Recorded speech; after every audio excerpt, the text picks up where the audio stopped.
Hello, boys and girls. Today I'm gonna invite you to join me in a one knife per month challenge. Today is the first of the month, and until the end of the month, I'm gonna choose just one knife, which I'm gonna use exclusively till the end of the month. Now, you may not agree with this. This is my decision. This is what I'm gonna do, and I'm gonna stick with it. But I'm gonna tell you about my reasoning. And if I convinced you that this is the way to go, please join me. Also do something like this with your knives. Choose something that you will carry till the end of the month, and then write down in your comments which knife would that be. So these are the knives that I like the most. And basically what it comes down to every morning is I'm struggling, like, which one should I get? I get this one, or I get this one. Whichever I get, I kind of like, there's that fear of missing out. Did I get the right one? Each one of them is great, by the way. Each one of them will do the job just fine, no problem. All these are great knives, and they're not gonna have any deficiencies for me throughout the day, at least in what I'm gonna run into. So let's talk about choice. And why too much choice might be a bad thing. So when people experience choice overload, they experience a wide range of negative outcomes, from frustration and confusion to regret, dissatisfaction, and even sometimes choice paralysis when they just don't choose anything. Of course, I always choose something. I'm not just gonna go out about the day without a knife. But still, it can lead to that as well.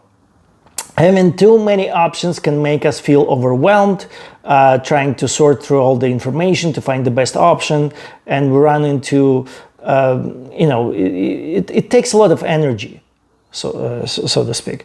And also it's closely related to this so-called FOMO. Fear of missing out, and in a way that makes us miserable. Now, you're asking yourself, how come you can have all these great, amazing knives, live in a great country, in a great time in history, where you have, access to these wonderful things? Even one of them would be amazing. Probably one would be better.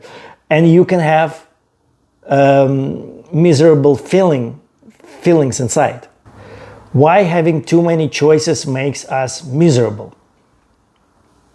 It's like this concept of like too much freedom. Like, you wouldn't think it's not bad, but it makes you stress. It gives you anxiety. Too much freedom inevitably brings FOMO, fear of missing out. You can't decide which way to go, what to do. And you sometimes wait until the last minute to pick the best thing, and you have a hard time committing to it, and then eventually you are having doubts whether you chose wisely. There are generally several things that this breaks down into. First one is analysis paralysis. So it's some research has been done about this, and it was proven that it's easier to pick one of two meals than 1 out of 50. So with more options, we spend more time analyzing and tend to get stuck. Often we'll choose to do nothing at all for a long time, and you kind of drag your heels, which is never good.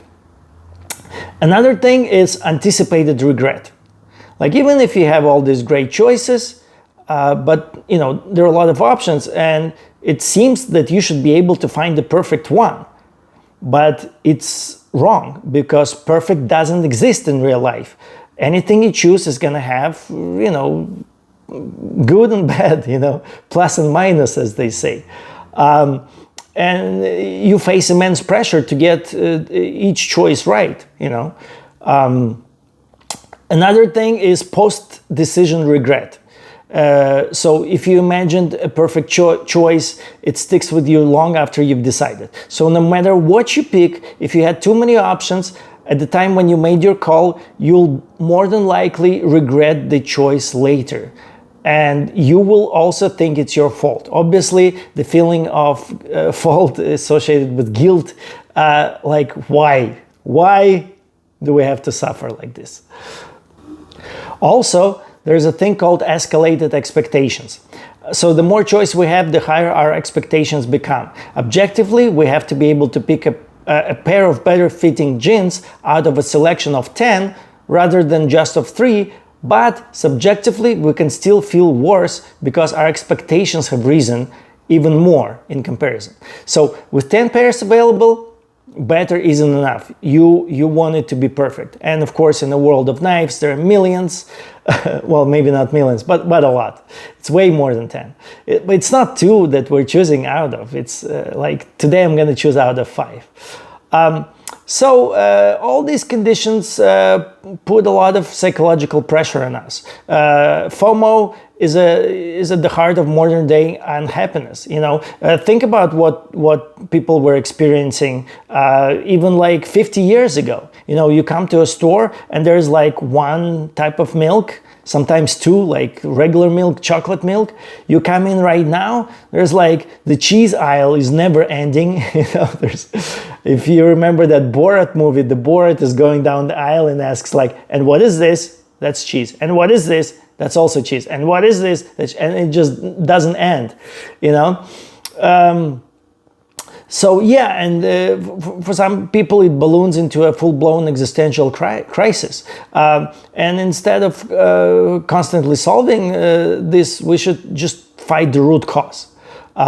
So I'm gonna do something about this. The first step of doing something is I recognize that there's this choice problem that we have, and it messes with your happiness. And I'm gonna do an experiment. I'm gonna choose out of 5 knives. I'm gonna choose just one. I'm gonna stick with it. Of course, if I choose just one, that means all the other ones I'm not gonna use all throughout the month. But I'm making that choice consciously today, and I'm never gonna come back to this, right? It's just gonna be like one and done.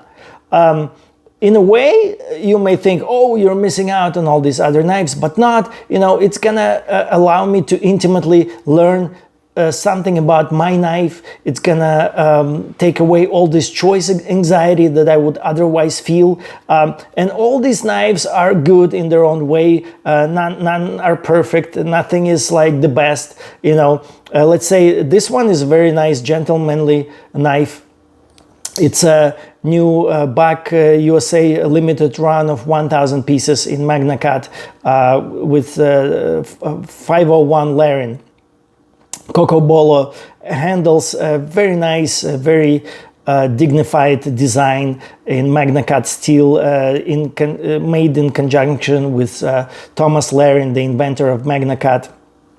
Just amazing knife, very sharp. This part right here is dangerous. You don't want to be careless, even like what I'm doing is not right. Okay, so but sometimes I'm thinking, oh, what if I need something else and I don't choose this knife sometimes, and it's okay. But I'm gonna solve this problem till the end of the month.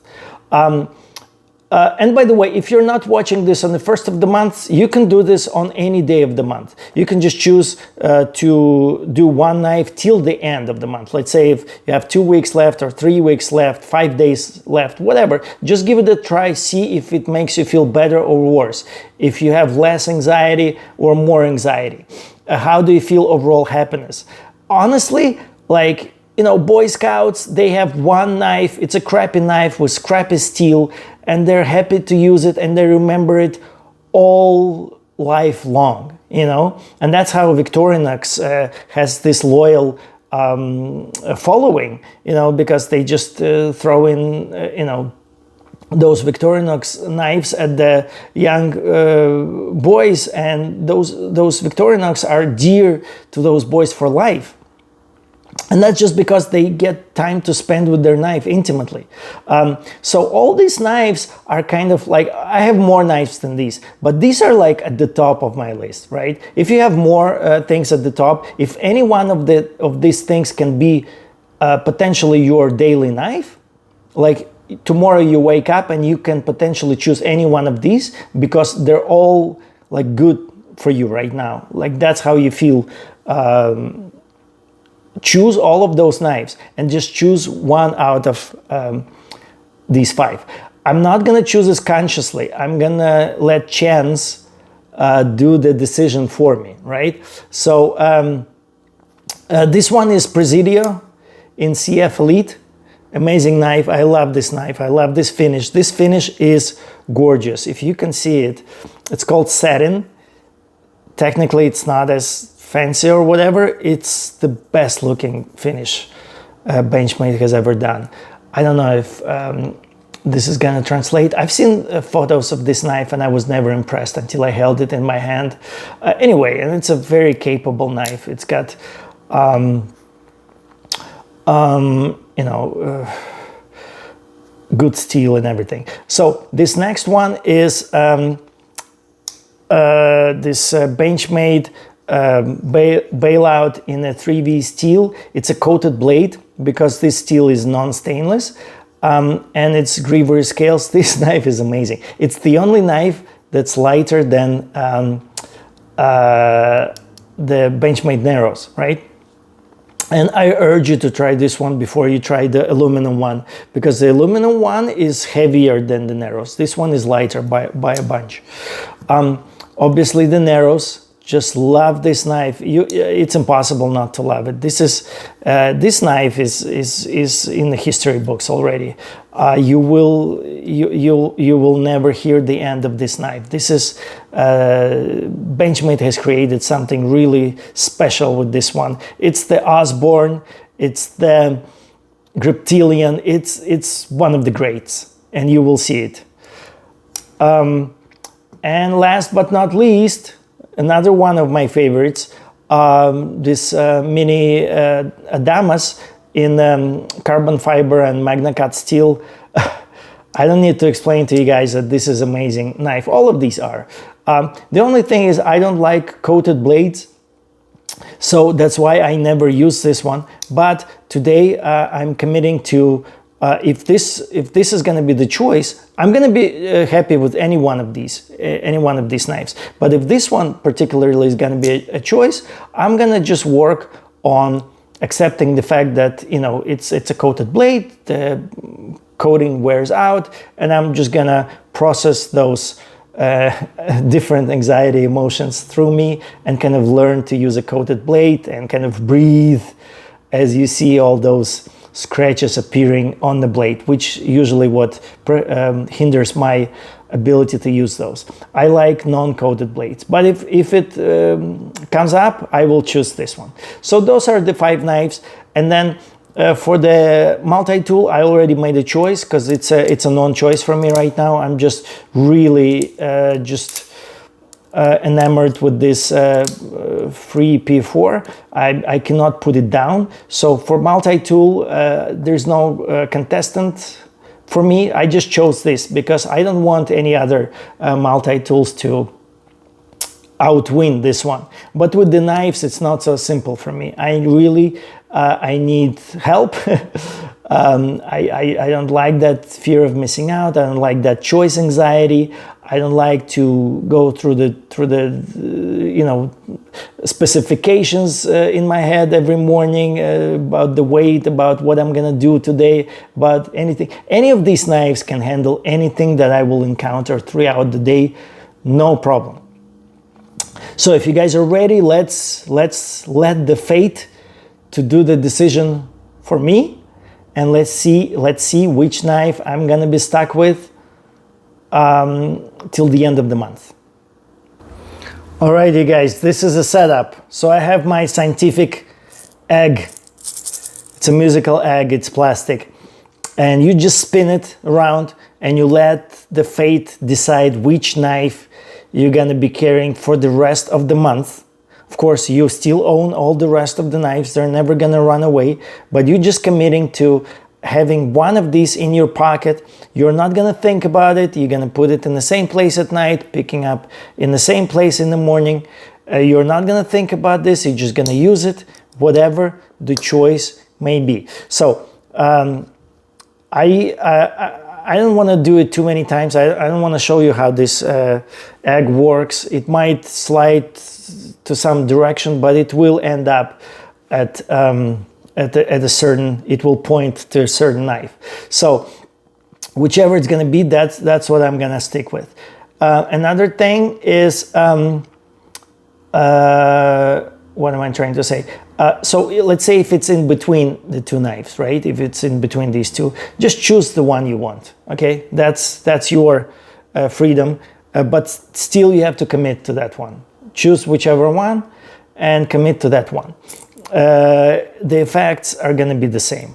And that's it. But yeah, but if it's leaning a little more to the other one, you know, just you have to be honest with yourself and just go with that one. Don't play games in your head like, oh, it was closer. If you are debating this highly, like, oh, I don't want this one, I want that one, you know, then don't put one of these in there. That means you're not fully, you know, it's not really the choice you want to make. Like, it looks like you're leaning one way. You may only have like two knives, you know. For you, it may look like this, you know, just one on each side, and you just do the spin and it will point one or the other way, you know. But in my case, it's 5. In your case, it could be any number of knives. This is not the only way to do this. You can also throw a dice. If you have 12 knives, you can throw a double dice, or you can just throw dice or whatever, you know. There's all these other ways how you can do this. All right, so let's do this, and let's see what we have. Presidia. And like I said, I would be happy with any one of these. And right now, I just experienced like just a wave of joy. I'm set till the end. Today is just the first of the month. I'm set till the, I cannot, like, I physically felt relief. And I would feel relief with any one of these, but I'm particularly right now feeling relief with this one.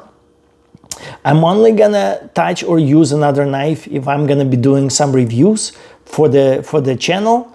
However, for my personal use, this is the one that's going in and out of my pocket. This is the one that I'm gonna reach for when I need to cut something, whatever it may be. Obviously, it's a very capable knife. I love this knife. It's good looking. It's got a little bit of a presence. It's not necessarily a gentlemanly knife, you know, but you don't have to pull it out everywhere you go, you know. Just be conscious about what's going on. So, if I somehow convinced you to take this challenge, please do, and please leave your choice, whatever the fate chose for you, in the comments. I would love to hear which knife you got stuck with till the end of the month. My cat is meowing. I guess it's time to feed him. So, and also please subscribe for more of this content. Thank you.